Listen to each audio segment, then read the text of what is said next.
Vamos a hablar de espiritualidad. Yo sé que esto es uno de tus temas fuertes, ¿verdad?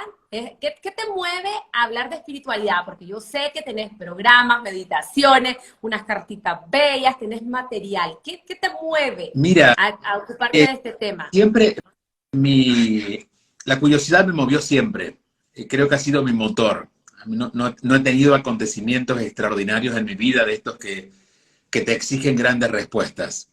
Pero siempre mi mayor frustración estuvo ligado a no entender por qué nos pasa lo que nos pasa. Me parecía que nos quedamos siempre cortos en la explicación del ser humano. Incluso cuando hablemos de la psicología, que es lo más cercano al mundo interno que hemos conocido. Y, y desde muy niño, diría yo, tuve este interés por descubrir eso otro. Si tengo 50 años, imagínense que cuando era niño el mundo era otro. Claro. Ni siquiera había tantos libros en español que hablaran de estas cosas, ¿no? Entonces me dediqué mucho a andar por donde podía, por lo religioso en principio, lo filosófico después, lo psicológico. Y cuando me mudé a Estados Unidos a los 24 años, me encontré aquí con algo que se conocía como psicología espiritual. Era un movimiento nuevo. Dentro de eso estaba enmarcado un curso de milagros, el libro Un Curso de Milagros. Y, y estando con los grupos me di cuenta de que teníamos más preguntas que respuestas en espiritualidad. Y que las respuestas que estaban apareciendo no siempre tenían que ver con lo que necesitábamos escuchar. Había no superficialidad, pero mucho misticismo o mucho prejuicio desde lo religioso y no entendíamos de verdad para qué estamos aquí. Y yo tenía 24 años. Y de ahí nació este interés muy genuino, creo, en aquel momento, de empezar a intentar explicar lo que nos pasa en nuestros mundos internos. Y creo que cuando uno conecta la voluntad y el servicio con los dones, los caminos se abren, ¿no? Y mi don siempre ha sido claramente, o el que más descubrí, más rápido descubrí, fue la comunicación. Entonces, cuando esto estuvo al servicio de poder explicar de qué se trataba en esos mundos internos, comienza un camino ligado a lo que yo llamo espiritualidad, que es hablar de la vida en nosotros. Está muy lejos de lo religioso, aunque está cercano y de hecho mejora lo religioso porque nos propone, yo digo que no es seguir a Jesús, sino ser como Jesús. Ser como Jesús es lo espiritual. La espiritualidad, la vieja espiritualidad es seguir a Jesús, seguir lo que la religión nos dice o lo que Dios querría para nosotros. La espiritualidad es hacer lo que Él nos proponía y de alguna manera también descubrir que Dios vive en nosotros, que es otra de las propuestas que Él trajo al mundo. Claro.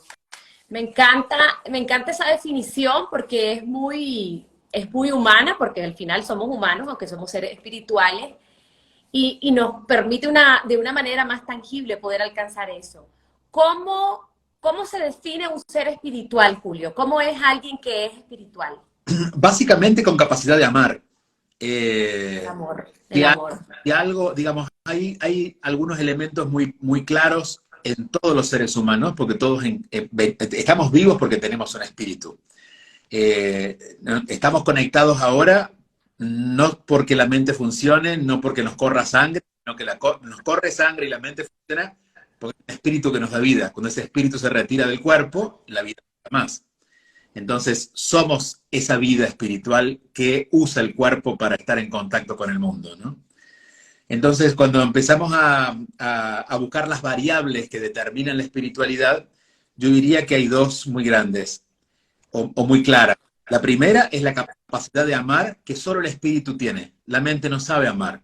La mente sabe negociar, la mente sabe buscar términos medios, pero no sabe amar, porque la mente especula demasiado y no puede amar. La que ama, el verdadero amor viene del espíritu. Y hay otro estado relacionado con el espíritu que es nuestra paz interior. Tú puedes tener todas las condiciones que tú creas que tienes que tener para sentirte en paz. Y puedes llegar a pagar tus deudas si tienes, puedes llegar a vivir en la casa que quieres, puedes llegar a tener a tus hijos saludables, tú estar saludable, estar haciendo lo que quieres, pero aún así hay una sensación de un cierto vacío que no te deja en paz. Encontrar el propósito de la vida tiene que ver con esa paz interior. El encontrar la razón por la cual estamos vivos, por el cual el espíritu eligió este cuerpo para venir a expresarse a través de nosotros. Entonces, la capacidad de amar y reconocer la paz interior es lo que nos permite darnos cuenta que el espíritu está en nosotros. Y yo te diría que si nos hacemos esas dos preguntas o transformamos esas dos cuestiones en preguntas y nos preguntemos, ¿estoy en paz? ¿Puedo amar? ¿Me animo a amar? ¿Soy capaz de amar? Yo te diría que si la respuesta es mínimamente sí, somos conscientes de la espiritualidad en nosotros. Pero una persona que puede incluso tener grandes conocimientos sobre espiritualidad, porque ha leído la Biblia, porque, no sé, puede sentarse a meditar, pero todavía no está en paz con ella misma, o no puede amar a su hermano, o no puede, no ha encontrado su propósito y está todavía sintiendo que su propósito depende de algo externo, pues su espíritu todavía no se ha revelado en él. Claro. Es que una cosa es el conocimiento y otra es la sabiduría. Yo puedo tener el conocimiento de espiritualidad, de valores de espiritualidad, de religiones, pero si no lo vivís, si no tenés esas dos claves que decís, amar y tener paz interior, es difícil.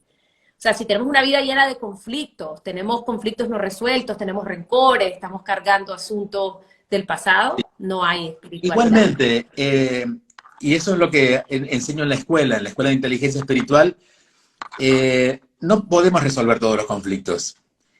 Muchas veces porque no dependen de nosotros. Claro. O muchas veces porque, bueno, porque están dados de una manera que funcionan como se presentan. Es decir, que a veces tenemos conflictos que llamamos conflictos porque no nos gusta lo que pasa, pero eso no está mal.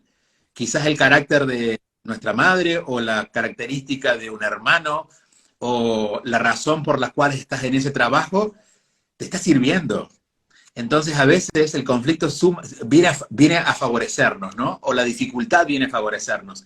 Entonces, tampoco se trata de que todo va a estar bien, sino de alguna manera ir desarrollando la capacidad de poder amar aquello que no me gusta y poder encontrar la paz u ofrecer la paz allí donde en ese lugar me siento incómodo. Creo que esa reflexión nos debemos como humanidad, porque todavía estamos, incluso mucha gente queriendo hacer un camino espiritual, me lo dicen, para yo no tener más problemas. Y yo digo, no, en realidad los problemas van a estar, pero vas a aprender a estar en paz con ellos y a hacer algo diferente, más que renegar y pasarlo mal. Aceptar, la aceptación.